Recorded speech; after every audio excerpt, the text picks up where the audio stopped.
Hello everyone. There's been a deeper dive panel at Gamescom today, which at the point of recording they haven't uploaded a VOD from yet. We have seen wild articles and posts from content creators over there, but for now I'm still waiting on the VOD to be up. But it doesn't mean we don't have stuff to talk about, as one of the questions from the major cutscene that we had was what exactly came out of the Sunwell. What was it that Liadrin managed to summon? And as it turns out, it is the Army of the Light. There was a bit of confusion as to, okay, is it the army or just a army?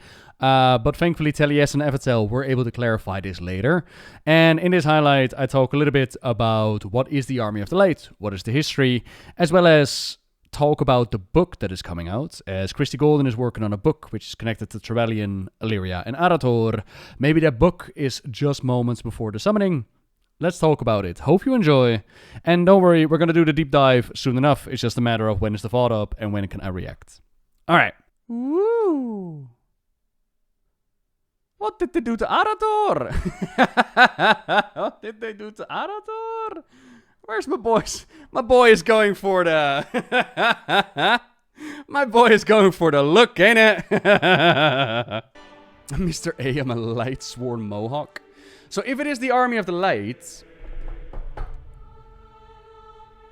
then that would be the old connection to Illyria, Trevelyan, okay. Army of the Light. This brings us back to Legion, but actually a little bit before that. So we know that Illyria and Trevelyan, they went through the Dark Portal back in the day with like the Sons of Lothar, right? And they went in to bring swift justice to the Horde and make sure that they were not going to do that damage to all other worlds out there. Then the Dark Portal had to be shut down in order to prevent the destruction from Draenor into Outland to blast over into Azeroth. And we had no idea what happened to our heroes. Many years later, with the Burning Crusade, the Dark Portal opened up. We went back into Outland. And we were like, oh snap, there's still a planet. And we saw Khadgar, we saw Kurdran, we see Adunov. But where are Illyria and Trevelyan? And for many, many years, that was the question in the lore community, like what happened to Illyria and Trevelyan?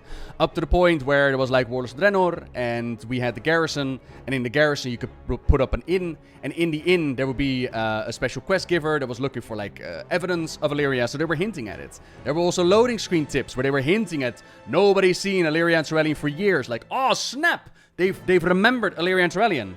And then in Legion, they showed up again. And in Legion, we allied with the Army of the Light, and we actually found out what happened to Illyria and Trevelyan. So what happened was, way back when, with the whole destruction of Draenor into Outlands, the Holy Dreadlord Lofrexian made contact with them, and he told them, like, look, I work with this amazing Naru called Xe'ra, and they've got the feeling that you two should totally join the Army of the Light. Come on, it's party time. So they got beamed up to go into the ship, and Trevelyan, as a human, is not very long-lived. Illyria was gonna do better, because that deep in the Twisted Nether, time didn't work exactly the way that it does in our world. Like, they spent thousands and thousands of years, whereas for us it was like 30-something. So our boy Trevelyan goes through a ritual with Xe'ra, and he becomes like fully on light infused, extending his life, whereas Illyria, at first, tries to imitate her husband, and tries to follow the path of the light, and be a good girl, but it turns out that was just not gonna be her thing.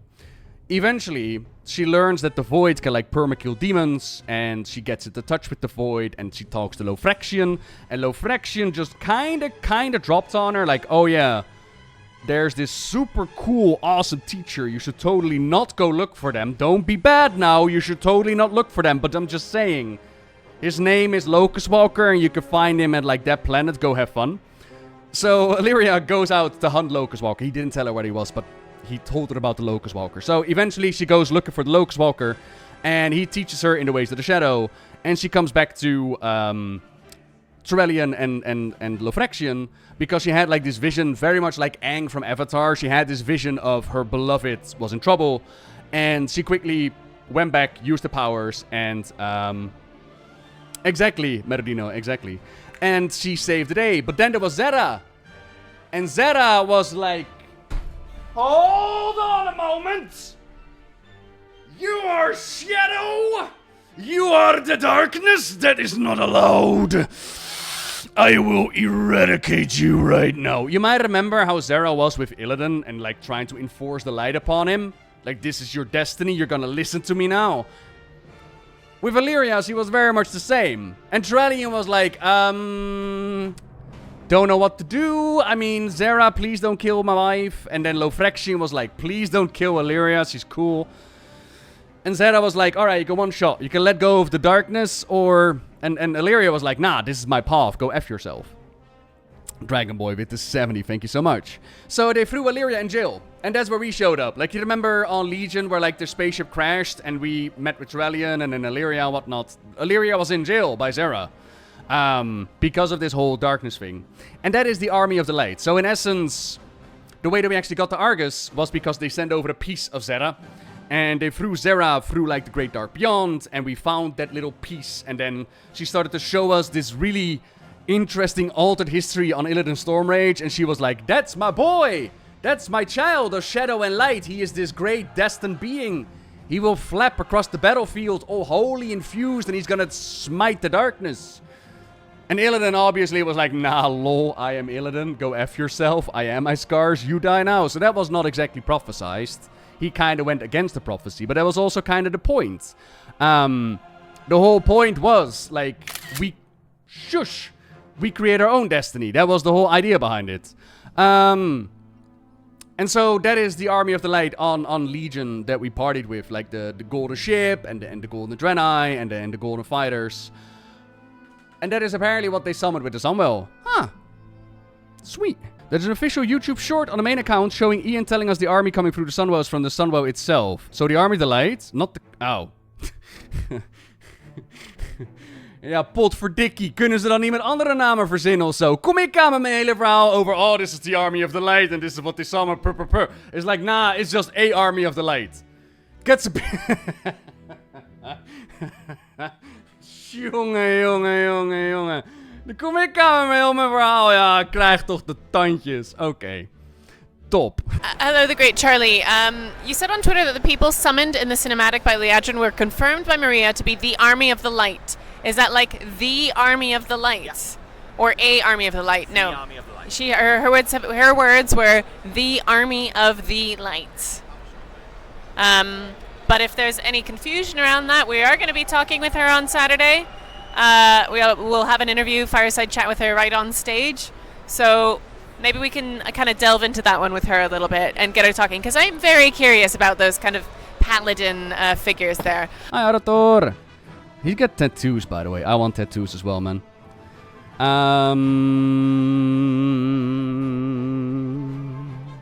Do players want to get on a third chapter of the campaign, which is actually a bit different? It is not tied to any particular zone, but it takes you to some of the older places in the world. Places like Light's Hope Chapel, places like Stratholme, a couple of other interesting places as well. So basically, the birthplace of Paladins. And that quest line, you will be working alongside Arator, son of Trellian and Illyria, and helping him interrogate his relationship with the light. That is such a weird way to describe it. Interrogate his relationship with the light. Like, is he gonna sit it down? Who did it? Who made me connected to the light, huh? You. It was you. You're the bear thief. Pride of Calteris as the first experience. Best storyline last 10 years with Jaina. Jaina, my heart. Oh, well. Shine the lamp in the light's face. Just the Naru. Blood Ties. Coming in November 18th, 2025. Were you peeved that it include Lor'themar's wife in the Defense of Silvermoon? Nah. The cutscene focuses on the Blood Elves. It is a Blood Elf-centric cutscene. Minus the somewhat humans in the background, the Paladins to show up.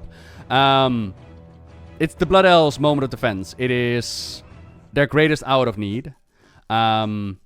So I'm okay with it focusing on Liadrin and Lor'themar, as well as we've seen the gameplay trailer, and in the gameplay trailer we can literally see that the Nightborn are there as well. And I think Turellian's already been spotted, and Illyria has been spotted. Like, this is the cutscene, but there are most definitely other characters that play a part in that moment, right? Written by revered World of Warcraft author Christy Gordon, this novel chronicles the journey of Arator the Redeemer, son of High Exarch Trellian and the legendary Illyria Windrunner, as he embarks on a journey investigating rumors of a strange glow emanating from the ruins of a long-abandoned Legion base, which leads him to uncover more about himself, his parents, and their heroic legacy. Arator the Redeemer was born to heroism. The son... Fun fact, by the way, Arator wasn't invented until the Burning Crusade, which was really weird for the backtracking on the storytelling. Arator the Redeemer was born to heroism, the son of High Exarch Trellian and the legendary... Oh, was he? No, he was part of the book. And born to await an expectation of the legacy. A legacy inherited as a babe the day his parents disappeared through the Dark Portal. So what we happen is we have like Beyond the Dark Portal, and there's no mention of Arator in there.